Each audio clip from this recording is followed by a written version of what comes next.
Hey Antoinette, here's the video I promised you about using the payment command, the PMT, and really this same kind of thing will hopefully apply for you. You'll see the connections we'll use in any other commands.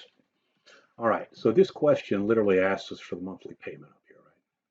It's asking us for the monthly payment. And this is the perfect one for this kind of question for this command. It's equals PMT. And what happens is it requires that you give it three things. It wants a rate, it wants NPER, which is number of periods, and PV, which is present value. All right. So what we're going to do here, let's talk about what each one of those means. Rate equals the interest rate per payment period. So it's not the annual rate, it's the rate per payment period. And since for all these loans and stuff, the payments are monthly, what that is, so that's the annual rate, right, divided by 12. Right? So if you go up here to the question, they told us 8% was the interest rate, right? So for this one, we're going to take that 0.08 divided by 12. Now you could figure out what it is, but there's just no need. Just type it in just like that. There's no need to calculate it separately. Now NPER, or number of periods, what it actually is short for number of payment periods. Okay, again, so since the payments are monthly, it's the number of years, right? Number of years times 12. So in this case, it's 6 years, right? Up there, 6 years they gave us. So 6 times 12. Last one that they have is PV. PV stands for present value. And in the case of a loan, what that is the amount still owed. Okay? And they tell us again here to start, this is 36,625. All right, so the other side of the screen here, this is I've got Excel up. So type an equal sign in any open cell and then PMT and open parenthesis. And you'll see now, see how it says, it's kind of small, I don't know if you can see it on the video, it says rate and then NPER and then PV, which is all these things that we just talked about. It's also got this FV and type in brackets. Those are special uses and we're not going to do them. You don't have to type them in, we won't. All right, so it's coming back over here in Excel. If you look for the rate, we were going to do 0.08 divided by 12, so I'm going to type on my computer 0.08/12. Separate them with commas, so I put in a comma.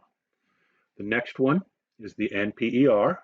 It says it right here, and or you could just have it in your notes like we have over here, rate NPER and then PV. So NPER was the annual rate they gave us, 0.08, and again, it's divided by 12, so whoops, I'm sorry, I'm backing up here. We already did the rate. NPER is, all right, is the number of years, right, times 12 because it's monthly payments, so 12 per year, right? So the number of years on this one was 6 times 12. And then the last one's the present value, or it's the amount you're borrowing. And they tell us in the question that's 36,625, close parenthesis. Now what I usually do is double check that I've got my things right. 0.08 divided by 12, comma, 6 times 12, comma, 36,625, enter. All right, 642.15, okay? And you'll see over here, that was the answer they wanted. Now you'll notice here, if you're used to accounting, it's red, it's in parentheses, this is a negative number. The reason Excel does that is it defaults to assume something like this is a loan payment, so it's trying to say you owe this money, right? So for these payments, just ignore the negative part of it. It's 642.15 is a positive number. That's what they want. All right. Any payment you want to use, like there's really 3 commands in Excel that are useful in this section. The one here is payment. That's very useful. Another one is PV, right? So you type equals PV and then open parenthesis.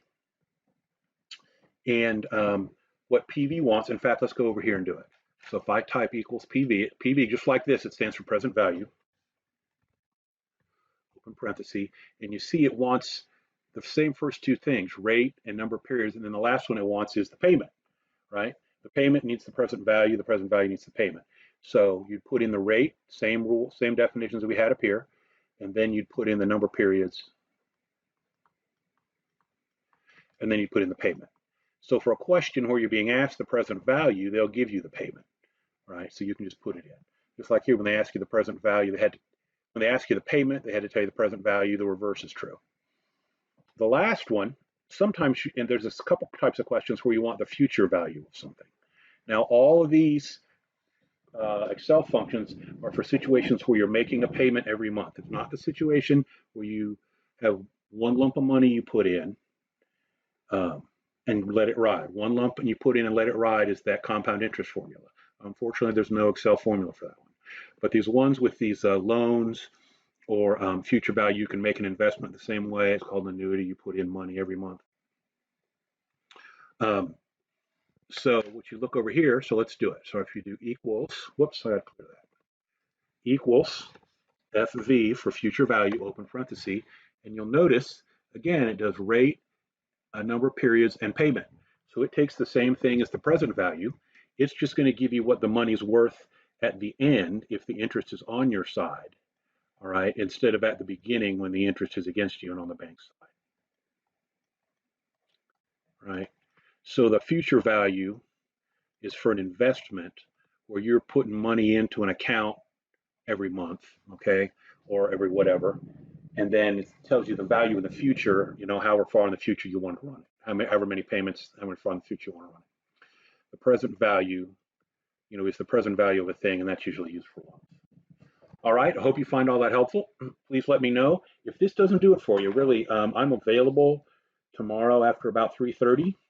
If you send me an email or something, we could do a couple of these live together, share our screens, that kind of thing. Once you click on how you're supposed to put stuff in Excel, this is much quicker and cleaner.